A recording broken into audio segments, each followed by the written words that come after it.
이번 한 주간 십자가를 향한 예수님의 발자취를 함께 걸으며 그 사랑을 우리의 마음에 새기길 원합니다. 먼저 하나님께 감사의 고백을 드립시다. 예수 그리스도의 십자가는 우리를 향한 하나님의 사랑의 절정입니다. 이로 인해 우리는 구원을 받았으며 생명을 얻게 되었습니다. 그 사실에 감사하며 지금 이 시간 하나님의 음성 들려주시기를 간구합시다. 이사야 53장은 예수 그리스도를 다음과 같이 묘사합니다. 연한 순, 마른 땅에서 나온 뿌리, 고운 모양도 없고 풍채도 없음. 우리가 보기에 흠모할 만한 아름다운 것이 없음. 멸시를 받음, 사람들에게 버림받음, 강고를 많이 겪음, 질고를 아는 자, 사람들이 그에게서 얼굴을 가림. 우리도 그를 귀히 여기지 아니함. 하나하나 소리내어 읽으며 각각의 의미하는 바를 묵상해 보십시오. 이 표현들에서 전에는 이해하지 못했던 그리스도의 어떤 부분들이 보이십니까? 잠깐 눈을 감고 기도하겠습니다.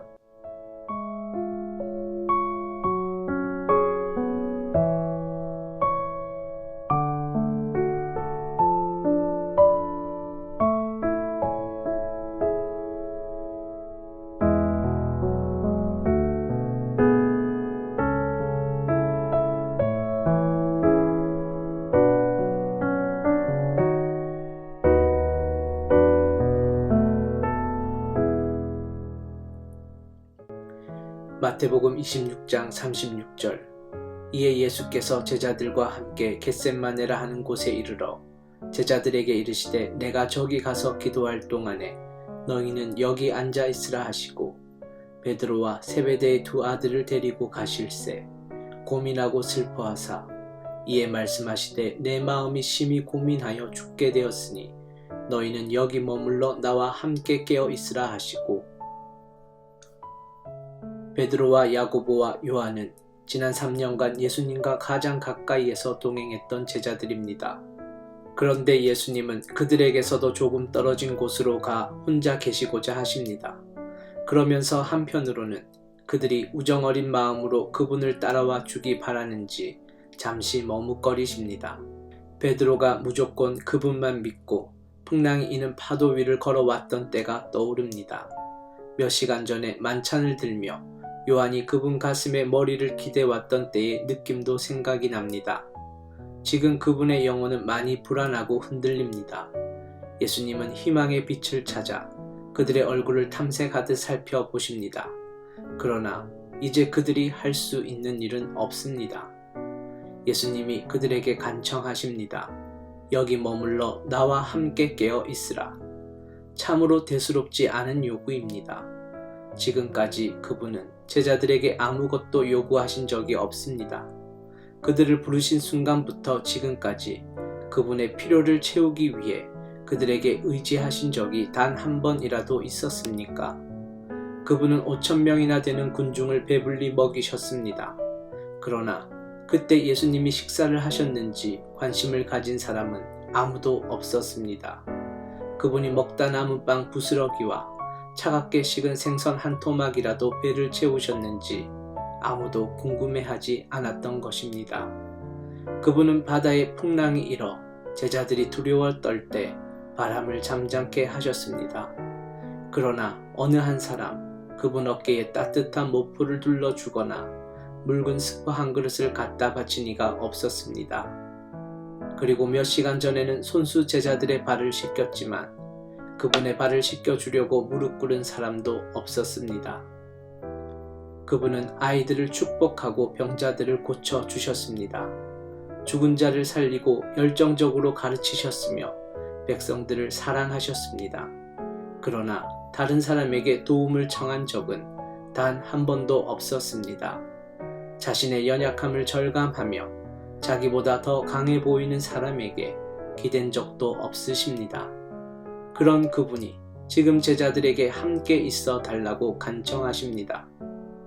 예수님은 돌 한 번 던질 만큼의 거리로 물러가 인류를 구하기 위한 하나님의 계획과 씨름하기 시작하십니다. 그분의 울음소리가 점점 커져갑니다. 그러나 제자들은 고단함을 이기지 못해 깊은 잠에 빠져듭니다. 선생님의 울음소리가 그들 귀에는 들리지 않습니다. 여기 머물러 나와 함께 깨어 있으라. 그분이 그들에게 바란 건 함께 깨어 있어 달라는 것뿐이었습니다. 그런데 그들은 이 작은 요구도 들어주지 못했습니다.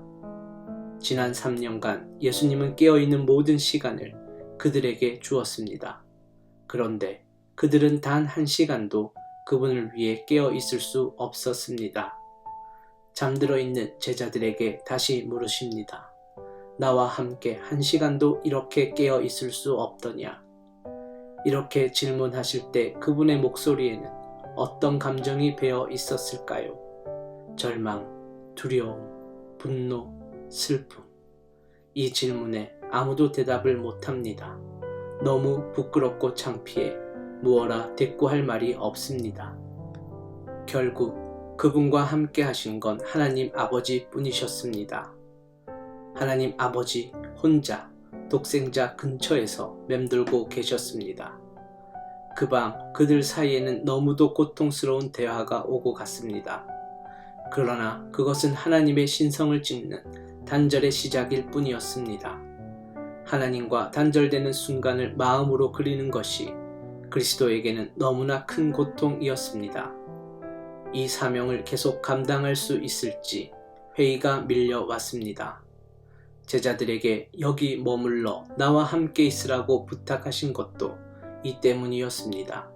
그러나 그 부탁은 하나님만이 들어주셨습니다.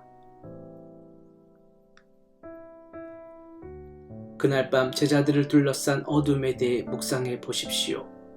그리고 그들에게서 조금 떨어진 곳에 계신 예수님을 바라보십시오. 예수님의 가슴은 갈기갈기 찢어지고 있습니다. 울부짖는 소리도 점점 커집니다.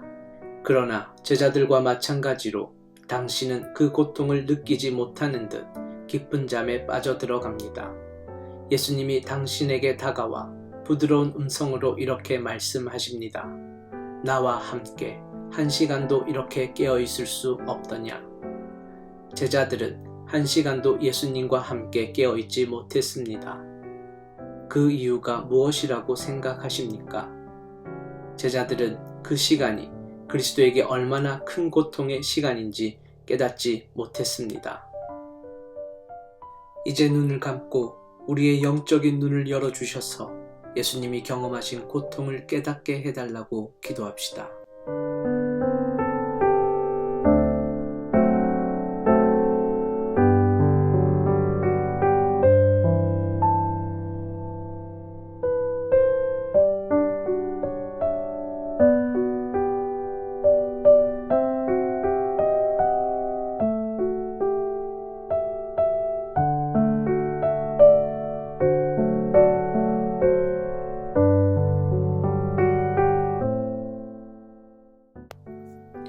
겟세마네 동산의 주님의 모습을 마음에 새깁니다.